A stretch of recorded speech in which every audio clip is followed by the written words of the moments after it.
Hello दोस्तों, VS classes for you में आपका स्वागत है। हम आपके लिए फिर से लेके आ गए हैं आपकी डेली करंट अफेयर्स की क्लास। तो चलिए स्टार्ट करते हैं। स्टार्ट करेंगे आज के दिन से। आज का दिन 2 जून, ये है इंटरनेशनल सेक्स वर्कर्स डे, अंतर्राष्ट्रीय यौन कर्मी अधिकार दिवस। इस दिवस को मनाने का मुख्य उद्देश्य है कि यौन कर्मियों की जो दयनीय दशा है उसको सुधारें और उनके अधिकारों के प्रति उनमें जागरूकता फैलाना, जिससे वे भी सम्मान की जिंदगी जी सकें। तो 2 जून क्या है? आज का दिन है 2 जून।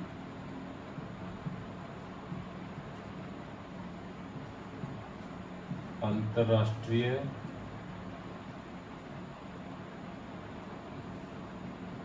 यौन कर्मी अधिकार दिवस। 2 जून इंटरनेशनल लेवल पे है अंतर्राष्ट्रीय यौन कर्मी अधिकार दिवस। और दूसरा, भारत में इसको तेलंगाना स्थापना दिवस के नाम से भी 2 जून को मनाया जाता है, क्योंकि 2 जून 2014 को तेलंगाना की स्थापना हुई थी। 2 जून 2014 को तेलंगाना जो राज्य है उसकी स्थापना हुई थी।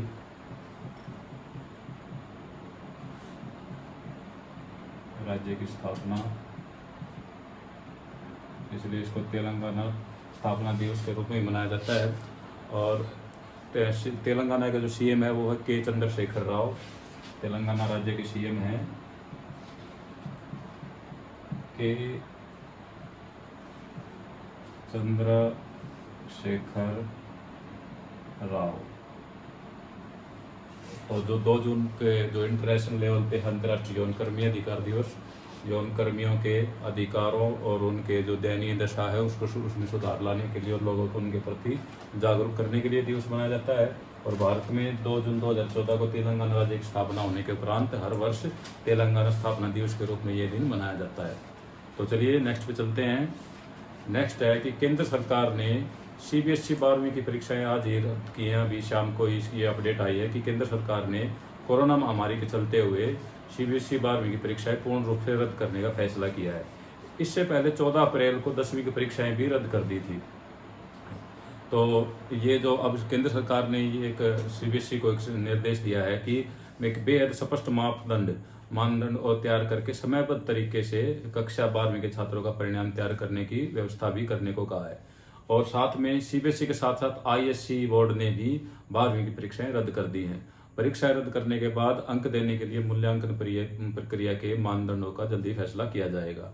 तो किस ने परीक्षा रद्द की है? एक तो की है सीबीएसई ने 12वीं की परीक्षाएं रद्द कर दी।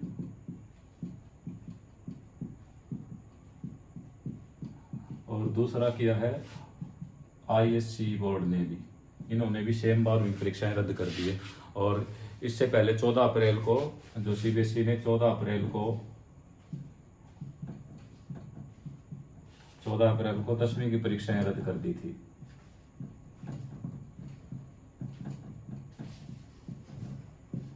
परंतु आईएससी ने कहा है कि वो हो सकता है कि वो छात्रों को एक और मौका दे दे परीक्षा में बैठने का या परीक्षा देने का, पर वो निर्भर करेगा कि आगे क्या कंडीशन रहती है कोरोना के कारण।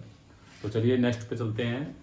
नेक्स्ट है कि रोल्स रॉयस कंपनी, जो कि काफ़ी मानी हुई एक काफ़ी महंगी और जो लग्जरी कार बनाती है कार कंपनी है, जिसने अभी हाल ही में एक दुनिया की सबसे महंगी कार लॉन्च की है।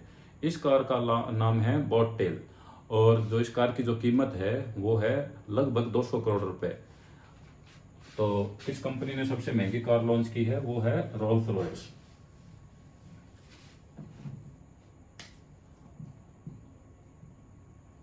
रोल्स रॉयस कंपनी ने दुनिया की सबसे महंगी कार लॉन्च की है, उसका नाम है बॉटटेल। सबसे महंगी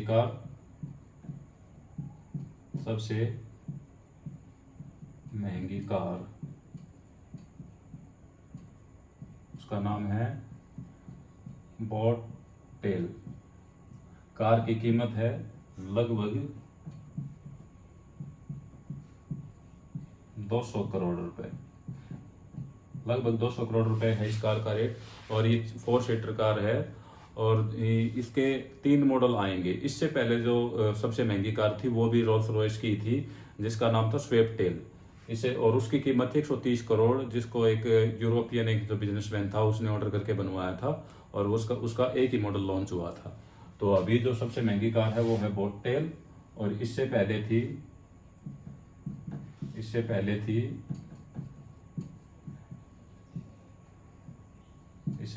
स्वेपटेल, जो जिसकी कीमत थी 130 करोड़। ये भी रोल्स रॉयस ने ही बनाई थी।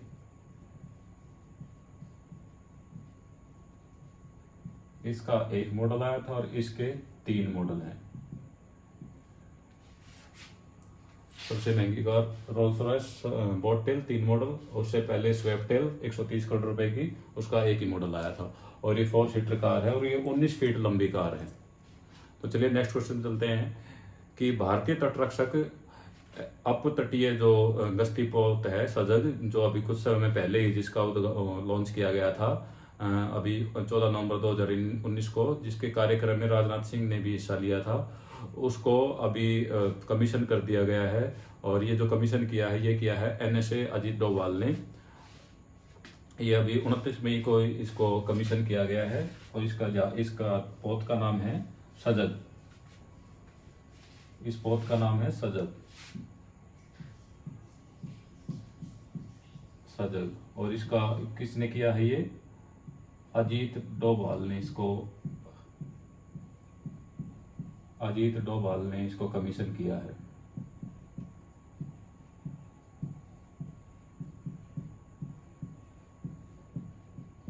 अजीत डोभाल ने इसको कमीशन किया है। ये उनमें से जो प्रधानमंत्री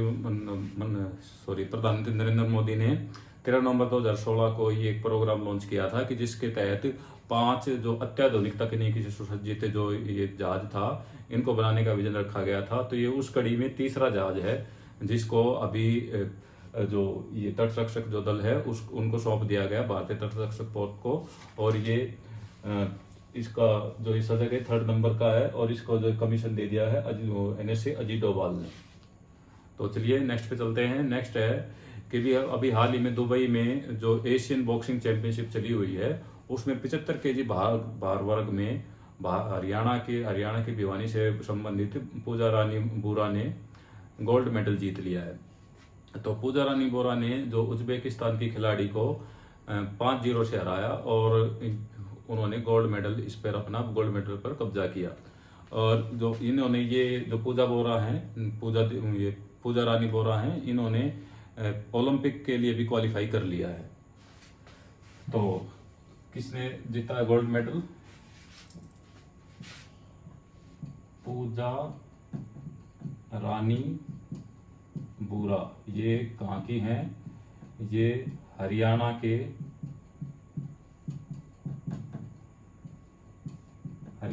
भिवानी की रहने वाली हैं, और इन्होंने कौन सा मेडल जीत लिया है? एशियन बॉक्सिंग चैंपियनशिप में इन्होंने जीता है गोल्ड मेडल।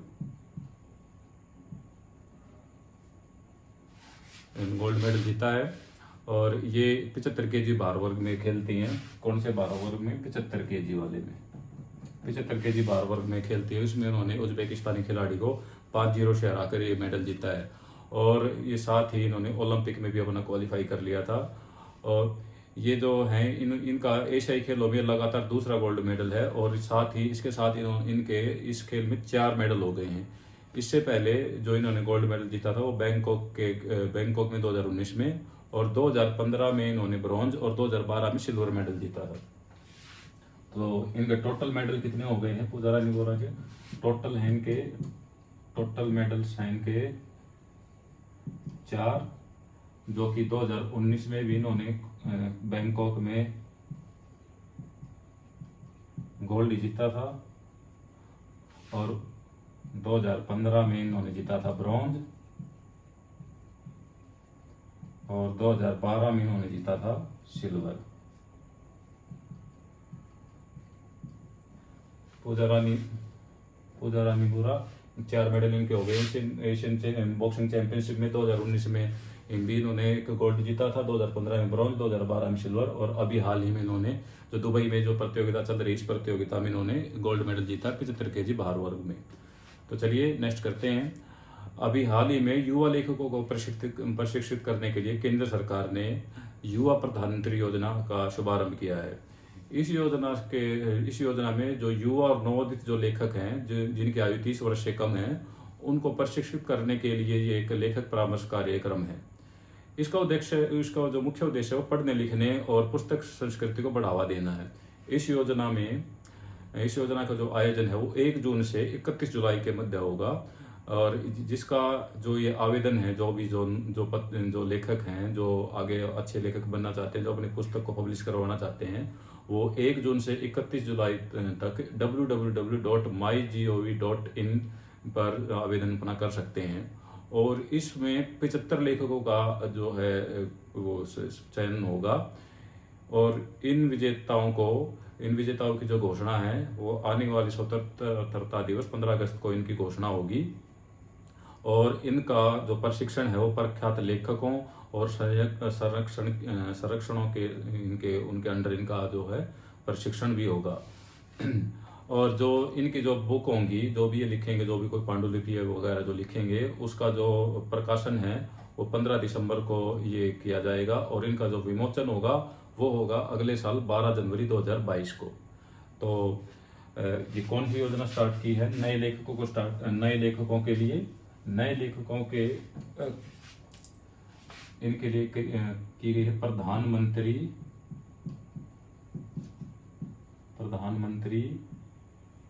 युवा योजना। इस योजना का मुख्य उद्देश्य है नए नवोदित लेखकों का मार्गदर्शन करना, उनको प्रशिक्षण देना, और उनको 6 महीने तक जब इनका उसमें सिलेक्शन हो जाता है 75 लेखकों का, उसके बाद जब तक ये बुक उनकी विमोचन नहीं हो जाती, उस दौरान 6 महीने के टाइम तक इनको प्रति वर्ष 50,000 रुपये का मानदेय भी दिया जाएगा। तो इसलिए इसकी शुरुआत की हमारे प्रधानमंत्री ने। ये किसके लिए है? नवोदित लेखकों, युवा और नवोदित लेखकों के लिए, युवा और नवोदित लेखक।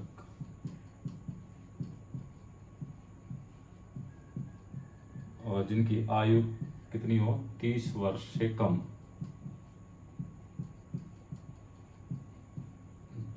और इनको कितने रुपए मिलेंगे? 50,000 रुपये महीना। कितने महीने के लिए? 6 महीने के लिए। जब इनका वहाँ पे जो 15 दिसंबर, जैसे 1 जून से 31 जुलाई तक इनका जो ये फॉर्म भरेंगे, उसके बाद 75 लेखकों का चयन होगा, और जो कि 15 अगस्त को इनके विजेताओं की घोषणा होगी, और इनका प्रशिक्षण जो फेमस जो लेखक हैं उनके अंडर इनका जो प्रशिक्षण होगा, और 15 दिसंबर तक इनका जो भी इनके जो पांडुलिपि होगी उसको प्रकाशन के लिए दे दिया जाएगा। और 12 जनवरी 2022 को ये राष्ट्रीय जो युवा दिवस होता है, 12 जनवरी को क्या होता है? 12 जनवरी को होता है राष्ट्रीय युवा दिवस। राष्ट्रीय युवा दिवस के दिन इनकी जो पुस्तकें जो ये लिखेंगे उसका विमोचन कर दिया जाएगा। इस अवधि के दौरान हर 6 महीने तक उनको 50,000 रुपये महीना मानदेय भी दिया जाएगा। तो इसका जो ये स्कीम है, इसका नाम क्या है? प्रधानमंत्री युवा योजना। तो चलिए नेक्स्ट पे चलते हैं। नेक्स्ट है, अभी हाल ही में जो माउंट एवरेस्ट है, मैंने माउंट एवरेस्ट का क्वेश्चन कल भी कराया था, तो उसी से रिलेटेड एक और क्वेश्चन है कि अभी हाल ही में माउंट एवरेस्ट पर एशिया के पहले वो अंधे व्यक्ति, जो नेत्रहीन व्यक्ति हैं, उन्होंने माउंट एवरेस्ट को फतेह किया है। तो ये हैं चीन के झांग होंग, जो कि 46 वर्ष के हैं। चीन के झांग होंग एशिया के पहले ऐसे व्यक्ति बने हैं, पहले नेत्रहीन व्यक्ति जिन्होंने माउंट एवरेस्ट पर फतेह हासिल की है। तो क्या है उनका नाम? झांग होंग। ये कहाँ के रहने वाले हैं? चीन के। और इनकी उम्र है 46 वर्ष। 40 वर्ष इनकी उम्र है और ये 21 वर्ष के बाद इनकी जो आंखों की रोशनी वो चली गई थी। और ये इनका जो सपना था, इन्होंने जो पीछे जो इनसे पहले जो विश्व में जो टोटल 3 व्यक्ति, ये तीसरे व्यक्ति हैं जो नेत्रहीन व्यक्ति जिन्होंने माउंट एवरेस्ट पर अपनी फतेह हासिल की है, जो चढ़ाई शुरू में अपनी विजय हासिल की है। इससे पहले जो 2001 में एक अमेरिकी जो एक नागरिक थे जो नेत्रहीन नहीं थे वो भी, और उन्होंने जो माउंट एवरेस्ट पर जो फतेह हासिल की, उनको ही इन्होंने अपना रोल मॉडल बनाया और उनको देखते हुए इन्होंने ये जो माउंट एवरेस्ट पे अपनी चढ़ाई शुरू की। ये पिछले साल भी इन्होंने अपना ये कार्य शुरू किया था, परंतु पिछले साल कोरोना महामारी के कारण जो चढ़ाई थी, जो माउंट एवरेस्ट की चढ़ाई थी, वो रोक दी गई थी नेपाल सरकार ने। उसके बाद इन्होंने इस साल ये अपनी जो चढ़ाई है ये पूरी की। इनका नाम है झांग होंग, उम्र है इनकी 40 वर्ष और इन्होंने जो अपनी चढ़ाई थी वो पूरी की थी 24 मई को। अभी जो हाल ही में 24 मई को इन्होंने अपनी चढ़ाई पूरी की थी। तो ये कौन है? ये एशिया के तो हैं पहले, एशिया के पहले नेत्रहीन जो कि जिन्होंने माउंट एवरेस्ट पर चढ़ाई की, और ये दुनिया के हैं तीसरे, एशिया के पहले और दुनिया के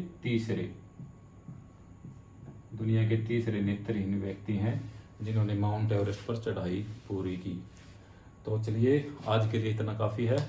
कल हम आपके लिए फिर से लेके आएंगे। वीएस क्लासेस फॉर यू से जुड़े रहिए और अपने जो भी कुछ सजेशन है, जो भी आपका फीडबैक है, वो हमारे कमेंट सेक्शन में देते रहिए और हमारे वीडियो को लाइक ज़रूर करें।